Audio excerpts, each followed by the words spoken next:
Hello, friends from the Vancouver Latin American Film Festival. My name is Cristian Sida. I am the programming director, and we are having a series of discussions with different filmmakers that their films are taking part at this year's festival. And today we're chatting with Palu Abadia, Colombian New Yorker director from the film CATAPUM, Nowhere to Fall. CATAPUM is part of our section Así Suena. It's a section we started 2 years ago with films related to music. There are a lot of there are great musicians in Latin America, and we should have more great films about music. And CATAPUM is a beautiful film and a different film in what we're used to seeing in films about music. We normally see films about large, famous and famous bands, but this beautiful film takes us from New York to the jungles in Colombia in a beautiful journey. Palu Abadia, welcome to our conversation, to our beloved social media. ¿Cómo estás? Welcome. Hola, Cristian. Thank you very much for having me here. For me, it's a pleasure to have like this window to show the film with that audience. So thank you very much. Palu, please tell us a bit about CATAPUM. Let the people know what CATAPUM, this beautiful film about music, is about. Okay, so CATAPUM started like many years ago. It was like at the end of 2016. So it's one of those projects that is like almost handmade. We are like 4 women producers, so it's not like we could focus all the time on the movie, but each of us has like other jobs, right? Like to live. So it was made like with a lot of love, with a lot of struggles and efforts, but it's like a movie that really, I mean, I live in New York. I'm an immigrant. I live here like since 12 years ago, and I got to know one of the singers that is in the movie here in New York. Wait, let me rewind. God, volvemos a empezar. Eso se corta, ¿cierto? ¿O no? Ay, no te oigo. Is someone you met in New York? Okay. So I met Carolina like here in New York years ago, and I'm not related with the traditional music in Colombia, right? I grew up with more rock, electronic, salsa, but never like bullerengue, which is this traditional Afro-Colombian music. So one day I was like in Manhattan, and I got to know, I entered to a concert of Latin American music just by randomly, right?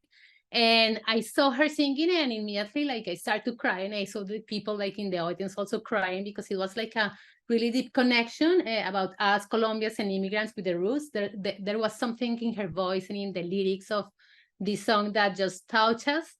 And I just said like, okay, I really need to find out what is this, and I need to explore this connection. And I started to follow her and her group. She has a group of bullerengue in New York where they sing in the parks and they welcome everybody from the community, Americans or not Americans, right? And then at one point she told me, hey, if you really want to know more about bullerengue, you have to go to Colombia. So I started, the first trip I went alone, and these are like little towns in the middle of nowhere, you know. You have, in order to go there, you have to take like airplane, train, sometimes even a boat to go to these places. And when I went to the town where one of the other cantadoras, which are these masters of bullerengue, was there, they immediately opened the doors of their house and welcomed me, and they told me like, yes, I want to share my story.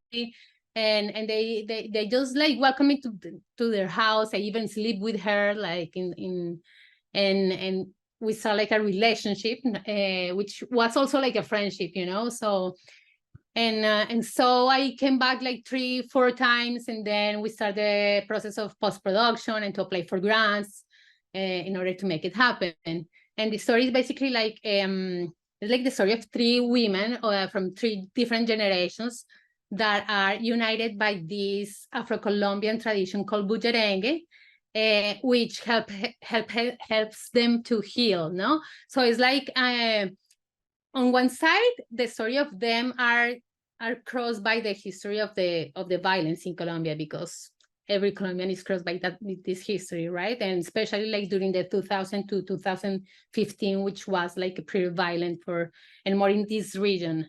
And so, but it's a different narrative of the armed conflict in Colombia, and it's more through the lens of the music as a healer tool.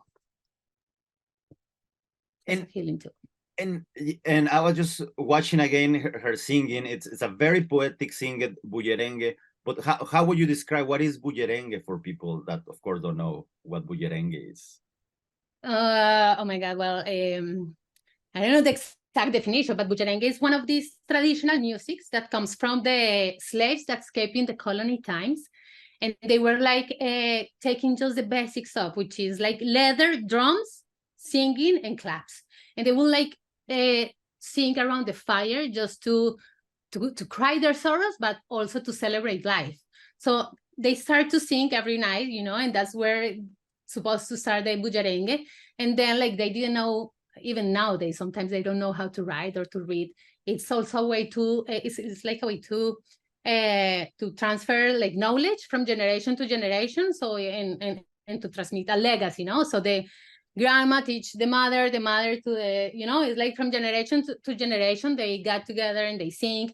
And through their lyrics, they tell their stories of their personal lives, but they also sing like how to cultivate like these little plants, how to heal when your womb, when your belly is hurting, how to, you know, they tell all the stories, and also they pass like ancestral knowledge through this music. And also what is interesting about this music is that one of the few genres that is very inclusive, because like it's basically based in a rueda, which is a circle where are two kind of drums, like the cantadora, which is the one who sings, but there are also like a group of women that dance, and that also have the chorus, los coros, the chorus. So they welcome everybody who wants to participate, right? And to want to join. So if you are around and you happen to find like a rueda of bullerengue in this place of Maria la Baja, you can join the rueda and you can dance. Of course, it has like some rules, right? It's not like everybody dance at the same time. So if you want to dance in the center, you have to move your arms and to dance in a way so you join the dance.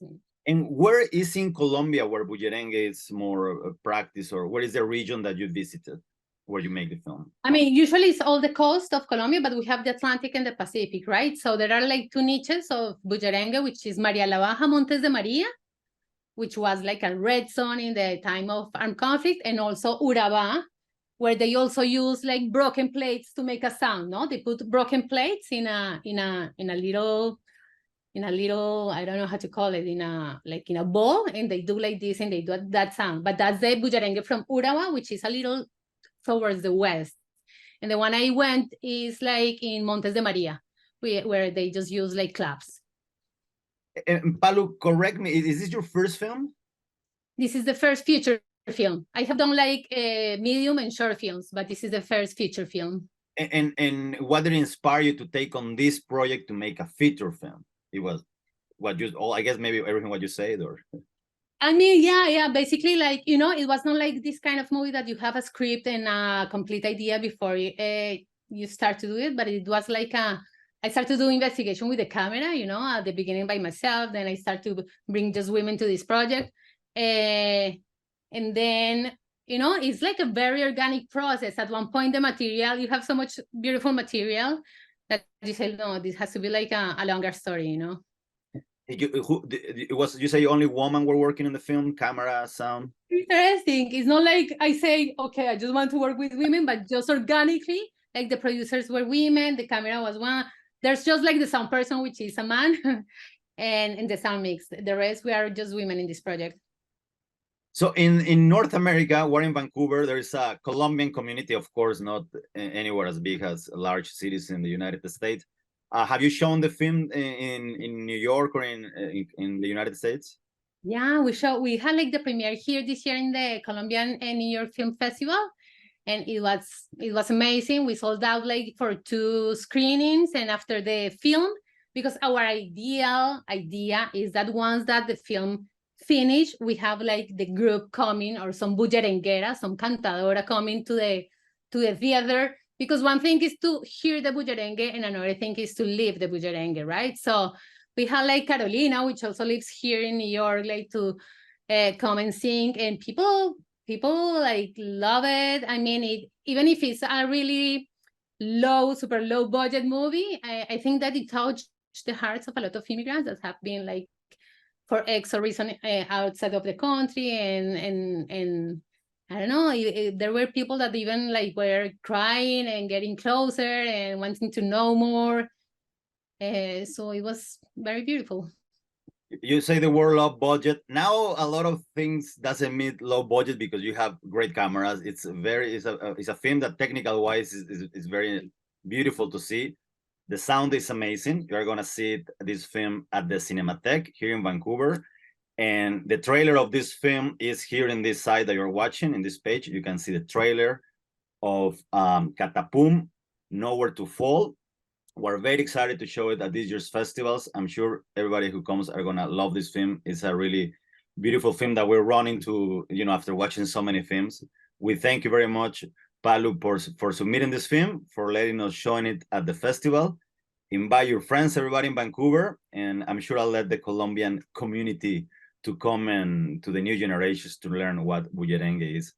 Palu, muchísimas gracias. If you would like to add something else to get people excited and to come and watch this beautiful documentary film. No, thank you, Christian, for this opportunity. I'm sorry for my broken English. We all in Vancouver have broken English, so don't worry. Okay, no, I want to invite you all to join us in this amazing experience. This is going to transport you to another completely world. Compared to Vancouver, this is another land, another nature, another way to live, and beyond the economic circumstances of these women or so on, there's always like this feeling of joy, of happiness in life. That's what we want to take away. Like we want the people to take away, like the feeling that beyond everything, music heals and we can be happy. I know it sounds cliche, but it's something like that. No, but believe me, you'll feel like that in this film. Yeah, and I just saw it again. So, Palu, muchas gracias. Thank you. Saludos hasta Nueva York y esperamos que mucha gente venga a ver este gran peliculón. Gracias. Gracias a ti.